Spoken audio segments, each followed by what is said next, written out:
Es curioso cómo el mundo acepta cualquier absurdo, pero insiste en negar que Jesús existió. Nosotros, los cristianos, necesitamos argumentos sólidos, no para pelear, sino para evidenciar que hay datos reales fuera de las Escrituras. Así que hoy analizaremos la evidencia arqueológica que confirma su historia. Si confiesas a Cristo como tu Salvador, deja tu me gusta. Pasemos inmediatamente a los hechos. El osario de Santiago. Para que entiendas el peso de este descubrimiento, primero necesitamos entender qué es un osario. En el siglo I, específicamente entre los años 20 y 70 después de Cristo, los judíos en Jerusalén tenían una costumbre funeraria muy específica. No dejaban los cuerpos enterrados para siempre ocupando espacio. Después de aproximadamente un año, cuando solo quedaban los huesos, la familia los recogía y los colocaba en una caja de piedra caliza. Esta práctica duró poco tiempo en la historia, y es exactamente eso lo que nos da una datación precisa. Esta caja pertenece a ese período exacto, pero lo que hace que esta caja específica sea tan valiosa no es la piedra, es lo que está escrito en ella. En el lateral hay una inscripción en arameo, la lengua que se hablaba en Judea en aquella época. La frase es simple, pero explosiva. Santiago, hijo de José, hermano de Jesús. Puede parecer solo una lista de nombres comunes, pero aquí está el detalle que lo cambia todo. Los arqueólogos ya han encontrado miles de osarios. La norma era citar el nombre del fallecido y el nombre del padre. Mencionar a un hermano en la inscripción era algo rarísimo. Estadísticamente, esto solo sucedía si ese hermano era una figura extremadamente importante, alguien que definiera la identidad de aquella familia ante la sociedad. Entonces piensa en la probabilidad. ¿Cuál es la posibilidad de que en el siglo I existiera un hombre llamado Santiago, que tuviera un padre llamado José y un hermano llamado Jesús, y que ese hermano fuera tan famoso que necesitara ser citado en la inscripción? Los expertos calcularon esto.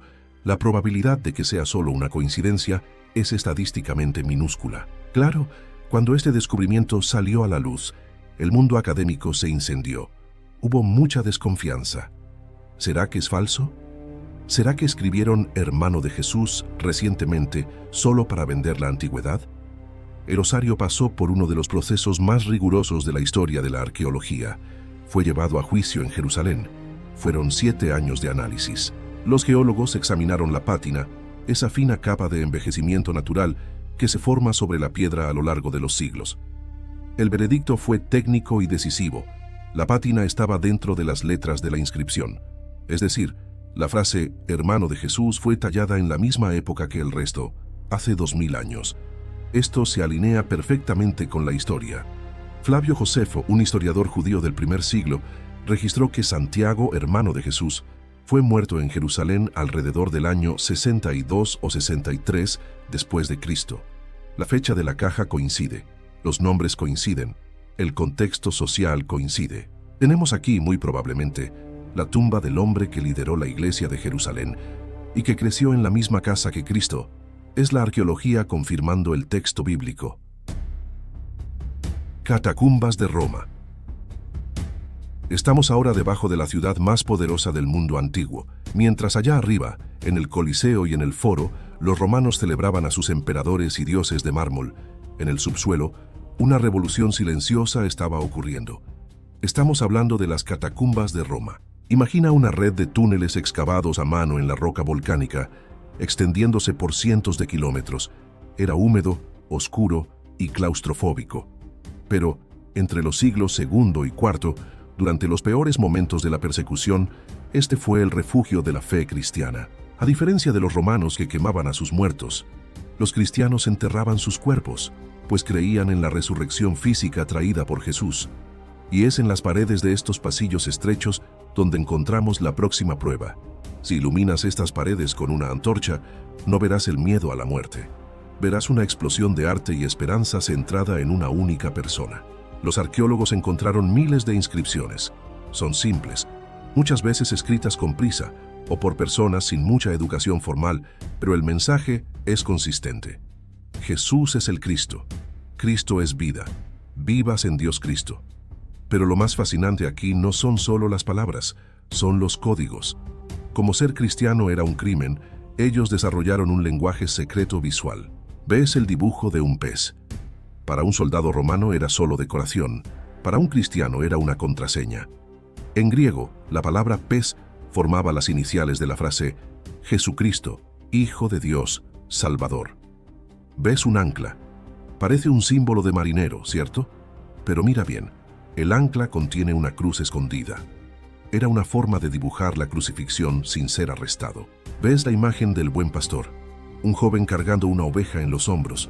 Mientras que el arte romano exaltaba la fuerza bruta y la guerra, el arte de las catacumbas exaltaba a un Jesús que cuidaba, que protegía, que bajaba hasta la oscuridad para buscar a quien estaba perdido. ¿Qué prueban las catacumbas? Ellas prueban que la identidad cristiana ya estaba totalmente consolidada e inquebrantable mucho antes de que la iglesia tuviera poder político. Nadie baja a la oscuridad rodeado de cadáveres para adorar una leyenda o una metáfora filosófica. Ellos estaban allí porque creían que Jesús era real y que Él había vencido a la muerte que los rodeaba. Allá arriba, Roma intentaba borrar el nombre de Jesús. Allá abajo, su nombre era la única luz que existía. Papiro de Oxirrinco 840. La próxima prueba viene del lugar más improbable posible. No fue encontrada en un templo dorado o en la biblioteca secreta de un rey. Fue encontrada literalmente en la basura. A finales del siglo XIX e inicios del siglo XX, arqueólogos comenzaron a excavar un lugar llamado Oxirrinco, en Egipto. Básicamente, era el basurero de la ciudad antigua. Durante siglos, los habitantes tiraron allí sus recibos, cartas personales, listas de impuestos y libros viejos que ya no querían. Afortunadamente, el clima seco del desierto preservó estos papeles. En medio de montañas de basura antigua, los investigadores encontraron un fragmento minúsculo de papiro que recibió el código técnico de Oxirrinco 840. La datación de este pedacito de papel es impresionante. Fue escrito entre los años 150 y 200 después de Cristo. Estamos hablando de un documento que circulaba poquísimo tiempo después de la era apostólica, tal vez apenas un siglo después de la crucifixión. ¿Y qué está escrito en él? No es una receta de pastel o un cobro de deuda, es un diálogo. Y el personaje principal de ese diálogo es Jesús de Nazaret. El texto, que no está en la Biblia, narra un episodio donde Jesús entra al templo de Jerusalén con sus discípulos. Allá adentro, es confrontado por un sumo sacerdote fariseo. Este líder religioso acusa a Jesús de haber entrado en un lugar sagrado sin haber hecho el ritual de purificación correcto con agua. La respuesta de Jesús en el papiro es cortante. Él le pregunta al sacerdote si él estaba puro. El sacerdote dice que sí, pues se bañó en una piscina específica. Entonces, Jesús responde con una autoridad impresionante, diciendo que aquella agua era apenas física, donde perros y cerdos también son arrojados, pero que la verdadera pureza era la interior, la espiritual. ¿Por qué este pedazo de basura antigua es un tesoro histórico? Porque tiene exactamente el mismo estilo, la misma voz y la misma autoridad que vemos a Jesús usando en los 4 evangelios de la Biblia. Si leyeras este texto sin saber el origen, jurarías que es un pasaje de Mateo o Lucas. Esto prueba que las historias sobre las enseñanzas de Jesús, sus enfrentamientos con las autoridades religiosas y su personalidad marcante no fueron invenciones que surgieron siglos después. Este papiro muestra que los relatos sobre lo que Jesús dijo y cómo actuaba ya circulaban intensamente muy temprano. Es un testigo independiente de que el retrato que tenemos de Jesús hoy es el mismo retrato que las personas tenían poco después de que Él pasó por aquí. Mosaico de Megido. Para la próxima prueba necesitamos ir a un lugar irónico. Este descubrimiento no ocurrió en una universidad o en una excavación planeada por décadas. Ocurrió, créelo si quieres, dentro de una prisión de máxima seguridad. En 2005, reclusos de la prisión de Megido, en Israel, estaban ayudando en una obra de expansión cuando las palas golpearon algo duro y colorido. Se detuvieron, limpiaron el polvo y lo que vieron conmocionó al mundo. Habían encontrado el piso de la iglesia cristiana más antigua jamás descubierta en el mundo. El mosaico de Megido data del año 230 después de Cristo. Para que te hagas una idea de la importancia de esto, el Imperio Romano todavía perseguía a los cristianos. El cristianismo era ilegal. Aún faltaban casi 100 años para que el emperador Constantino legalizara la fe y convocara el famoso Concilio de Nicea. Y es aquí donde este descubrimiento destruye una de las mayores teorías de la conspiración modernas, de que los primeros cristianos veían a Jesús solo como un profeta mortal y que él solo fue transformado en Dios por un decreto político siglos después. El suelo de Megido prueba que eso es mentira. En el centro del mosaico hay una inscripción griega preservada perfectamente. Dice que una mujer llamada Akeptus donó aquella mesa de comunión en memoria de Dios Jesucristo. Está escrito en el suelo, en piedra, un siglo antes de que la Iglesia Católica se organizara como poder. Aquellos cristianos primitivos que se reunían escondidos bajo riesgo de muerte, ya adoraban a Jesús como el propio Dios. No fue una invención tardía, era la esencia de la fe desde el inicio. Pero el mosaico nos cuenta más. Nos muestra quiénes eran esas personas. Además de la mujer Akeptus, que aparece como una benefactora importante, lo que ya era revolucionario para la época, dando protagonismo femenino, tenemos otro nombre, Gaianus. La inscripción lo identifica como un centurión romano, un oficial del ejército. Esto es fascinante. Tenemos un oficial de Roma, el mismo imperio que mataba a cristianos usando su propio dinero para financiar la iglesia. Esto muestra cómo el mensaje de Jesús se estaba infiltrando en todas las capas de la sociedad, inclusive dentro del ejército que debía suprimirla. Y un último detalle visual: no hay cruces en el mosaico. En aquella época la cruz todavía era un instrumento de tortura muy reciente y traumático. El símbolo que usaron fueron 2 peces, y el centro de la sala no era un altar elevado para sacrificios, como en los templos paganos, sino un espacio para una mesa. Su culto era una comida. Era la comunión. Esta iglesia de piedra es una cápsula del tiempo que nos muestra el cristianismo puro, antes de los palacios y las catedrales, mujeres liderando, soldados convirtiéndose y Jesús siendo adorado como Dios. Grafito de Alexámenos. Esta evidencia fue encontrada en el Monte Palatino, en Roma, en un edificio que servía como escuela para los siervos del emperador o tal vez un cuartel para soldados. Alguien, hace siglos, tomó un objeto puntiagudo y rayó el yeso de la pared para hacer una broma de mal gusto contra un colega. El dibujo es tosco, casi infantil. Muestra a un hombre crucificado, pero hay un detalle grotesco. Ese hombre en la cruz tiene cabeza de burro. Al lado de la cruz hay un joven dibujado con la mano levantada, un gesto antiguo que significaba alabanza o adoración. Y abajo, una frase mal escrita en griego: Alexámenos adora a su Dios. Este es el grafito de Alexámenos. Es considerado por muchos historiadores como la representación visual más antigua de Jesús en la cruz que existe en el mundo. Y es una caricatura. ¿Por qué esto es una prueba histórica tan poderosa? Primero, porque nos muestra cómo el mundo romano veía el cristianismo en el inicio. Para ellos, la idea de adorar a un hombre que fue ejecutado como un criminal en la cruz era ridícula. La cruz era un símbolo de vergüenza, de derrota, reservada para esclavos y bandidos. Decir que el Salvador del mundo murió clavado en una cruz les sonaba como una estupidez. Por eso, la cabeza de burro. Era la forma romana de llamar idiotas a los cristianos.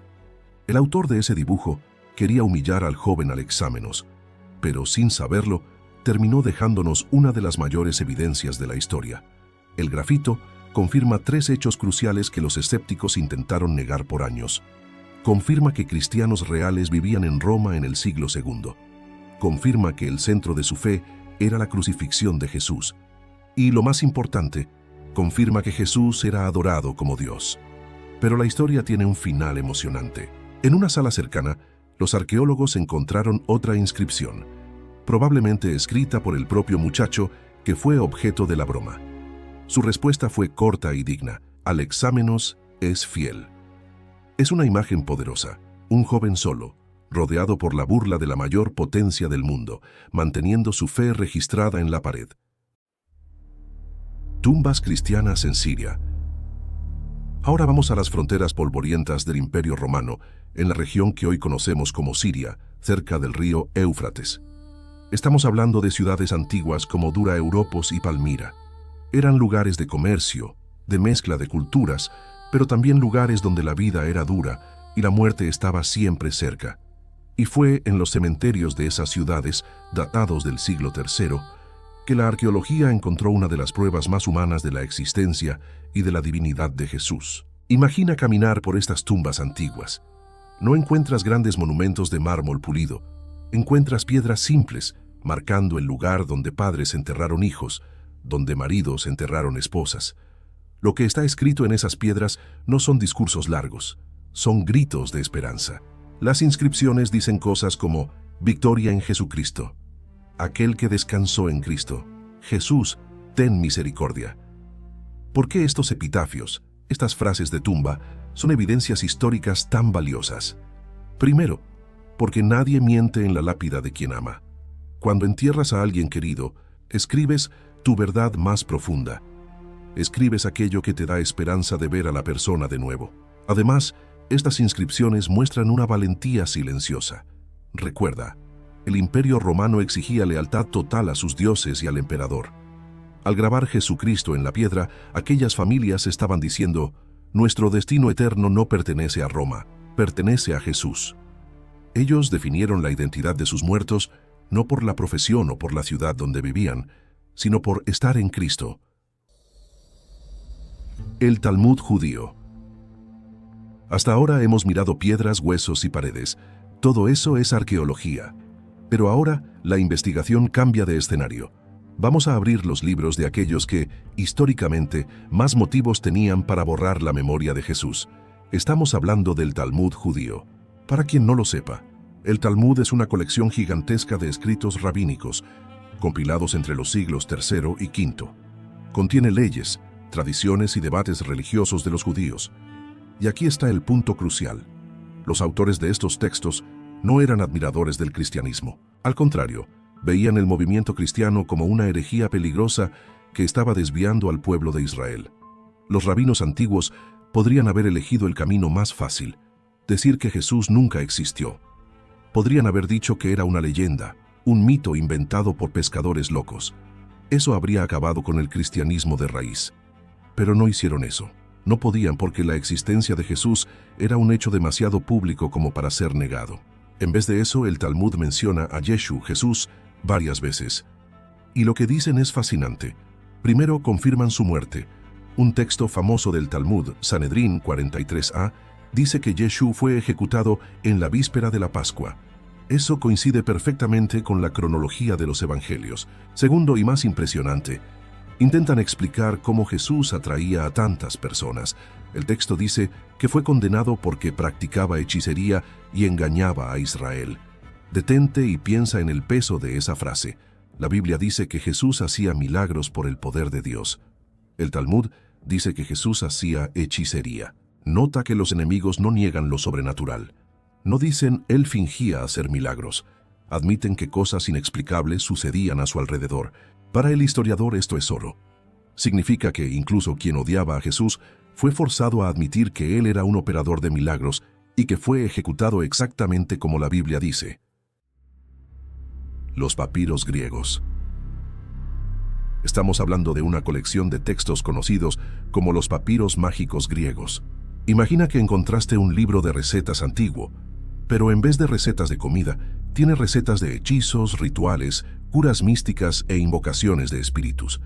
Estos documentos fueron escritos entre el siglo I y el IV.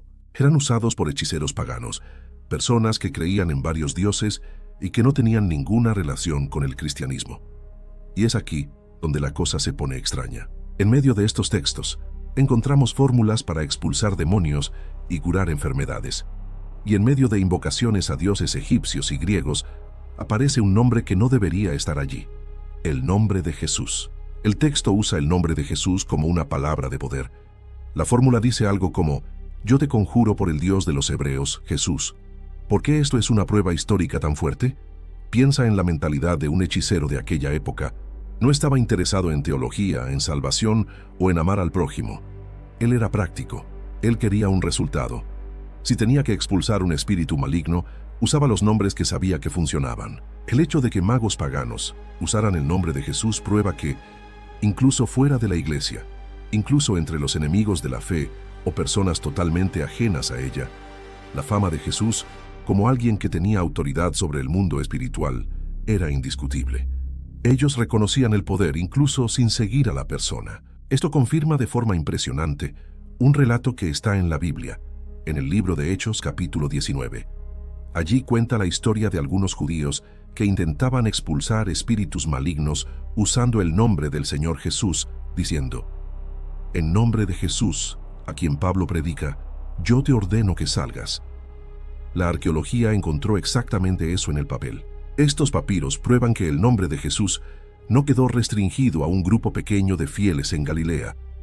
Explotó culturalmente al punto de ser pirateado por rituales paganos. Ellos no creían en él como Mesías, pero sabían que su nombre tenía peso. Luciano de Samosata. Llegamos a nuestro último testigo, y este es especial porque no era un líder religioso ni un perseguidor violento, era un intelectual, un crítico. Piensa en él como un comediante ácido o un comentarista social cínico de la antigüedad. Su nombre era Luciano de Samosata. Luciano vivió en el siglo II y se ganaba la vida escribiendo sátiras, textos hechos para burlarse de la sociedad, de las creencias y de las costumbres de la época. En una de sus obras decidió hacer una broma sobre los cristianos. Él consideraba a ese grupo de personas unos ingenuos, pobres infelices, que creían que vivirían para siempre y que compartían todo lo que tenían unos con otros. Pero en medio de sus bromas y críticas, Luciano necesita explicar a sus lectores quién era la figura central que motivaba toda esta locura. Y es ahí donde nos entrega la prueba. Luciano escribe con todas las letras que los cristianos adoraban a aquel hombre que fue crucificado en Palestina. Él dice que ese hombre introdujo este nuevo culto en el mundo y que por eso fue ejecutado. Luciano no tenía ningún motivo para inventar eso. Él no tenía respeto por Jesús, lo llamaba sofista crucificado, una forma de llamar a alguien engañador o hablador. Pero nota lo que él no hace. No cuestiona si Jesús existió. Para un intelectual romano bien informado del siglo II, la existencia y la ejecución de Jesús eran hechos públicos, tan reales como la existencia del emperador. Luciano confirma, sin querer, la base histórica del cristianismo. Jesús fue una persona real y física. Es la confirmación que viene de la boca de quien se reía de la fe. Muchas veces oímos decir que Jesús es una copia de mitos antiguos o una invención de la Iglesia Católica siglos después. Pero la arqueología y la historia no permiten esa conclusión. Las piedras gritan lo contrario. Tenemos pruebas físicas de que su familia existió. Tenemos pruebas visuales de que, mucho antes de que cualquier concilio o emperador aceptara la fe, personas comunes, soldados, esclavos, mujeres, ya lo adoraban como Dios y estaban dispuestas a morir por eso. La evidencia histórica es abrumadora. Puedes dudar de los milagros si quieres, puedes debatir la teología, pero la historia dejó sus marcas. Como dijimos al inicio, la verdad sobre Jesús no depende solo de fe, está grabada en la realidad de nuestro mundo.